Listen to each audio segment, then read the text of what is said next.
Today, AWWA is the largest, it's the oldest, and it's the preeminent water organization in the world.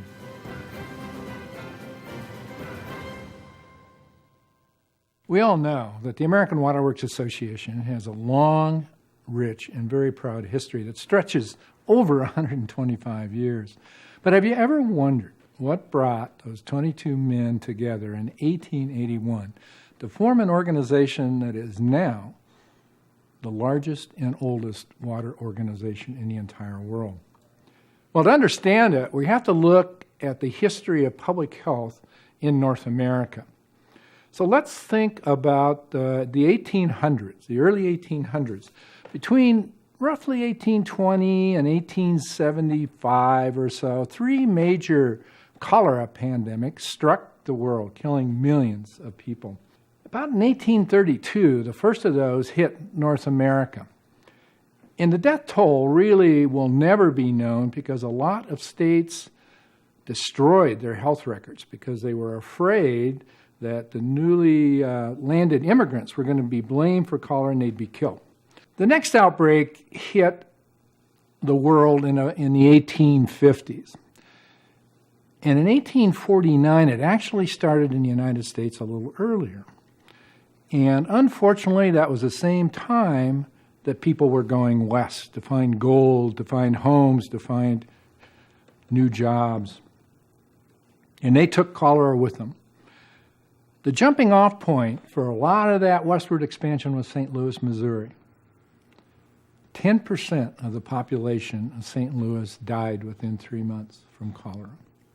So this is kind of the environment that those men were living in that were running water utilities across the United States, and particularly in the Midwest, where they were using source waters from large rivers that were contaminated. And people were being more and more concerned about that's where our water's coming from. Water professionals were saying, look, we need to figure out between each other what's going on here. So let's jump forward to 1881.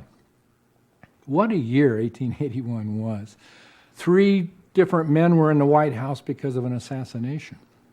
Billy the Kid broke out of jail, killed 2 deputies, and was later caught and shot by Sheriff Pat Garrett. Gunfight at the OK Corral. What an amazing year 1881 was. But we still didn't know what caused waterborne disease. So amidst all these exciting events in 1881, another event took place that didn't receive any notice whatsoever, but in the annals of public health history in the United States, it's probably one of the most important events in that year. That's when 22 men came together, Engineers Hall, Washington University in St. Louis, Missouri. So these 22 men sat down and said, we need a system where we can exchange information to deal with these problems. Now keep in mind, they did not know what caused disease at that time, either cholera, typhoid fever, any kind of those diseases.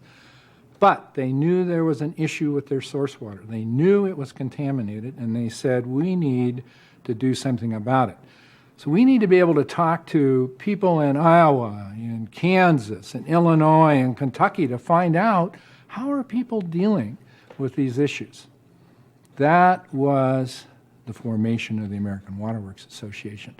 And guess what they did? Guess what their first action was? They formed a committee. Very true to AWWA form. They formed a committee, but it was probably the shortest-lived committee in AWWA history. Met overnight, and they wrote a constitution.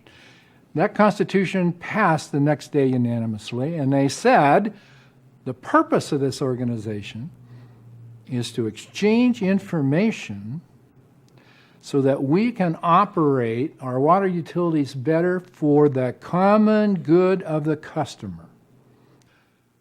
Let's take a look at 1900. It was really a turning point probably in public health history in the United States. At that point in time, the average lifespan in the U.S. was only 47 years of age. The infant mortality rate was 140 deaths per 1,000 live births, the highest in the world. The highest in the world.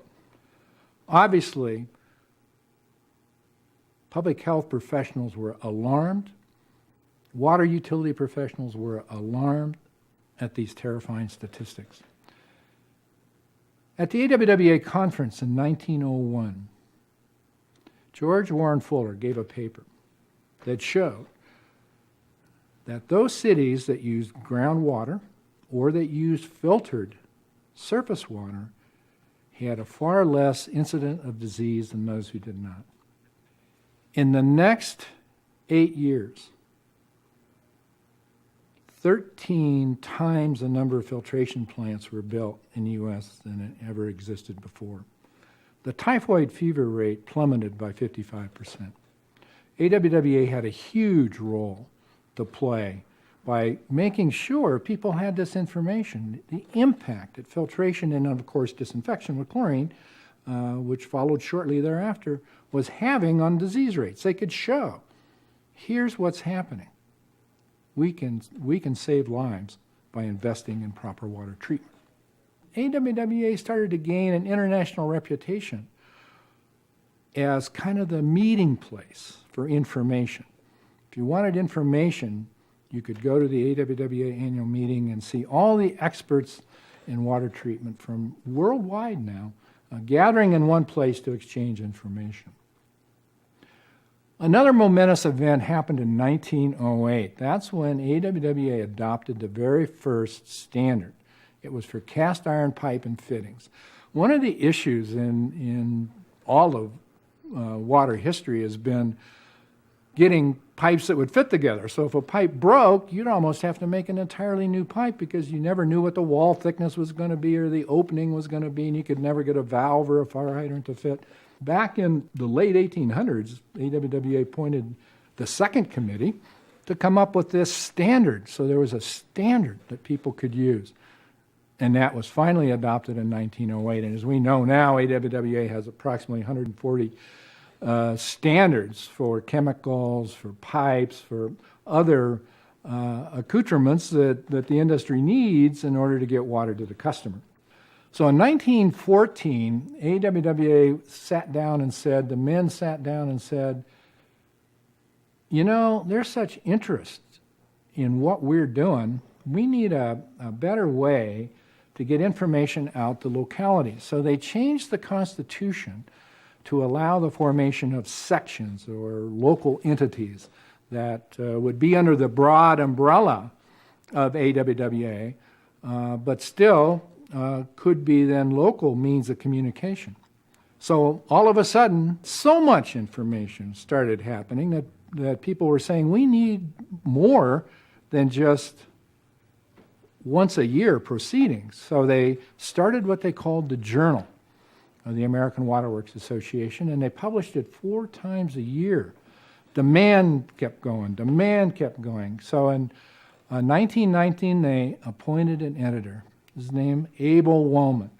He said, we still have too much information. So by 1924, the American Water Works Association Journal was being published monthly. During the 30s, during the 40s, a huge growth in the number of sections of AWWA. And it's important to note, after World War II, AWWA really blossomed in growth because people were returning home. There was a huge demand for housing. There's a huge demand for jobs, a huge demand for industry to gear back up for the domestic economy. And as a result, water was needed everywhere. So clearly the water profession came to its own in the 50s and the 60s and obviously on until today. As we look back at the legacy of the American Water Works Association, we can be very proud as AWWA members. AWWA has done its very best for not just the profession, but for the public at large. It's interesting to note that today the average age lifespan is 77 years of age. The infant mortality rate is now down below 6 per 1,000 live births. And the Centers for Disease Control a couple years ago said, look, the major reason for that is safe drinking water. AWWA can take pride in the fact that they had a huge role to play in providing that safe drinking water in that period of time. So as we deal with the many issues facing us as water professionals and as the American Water Works Association, we can never forget the legacy started by those 22 men in 1881 in St. Louis.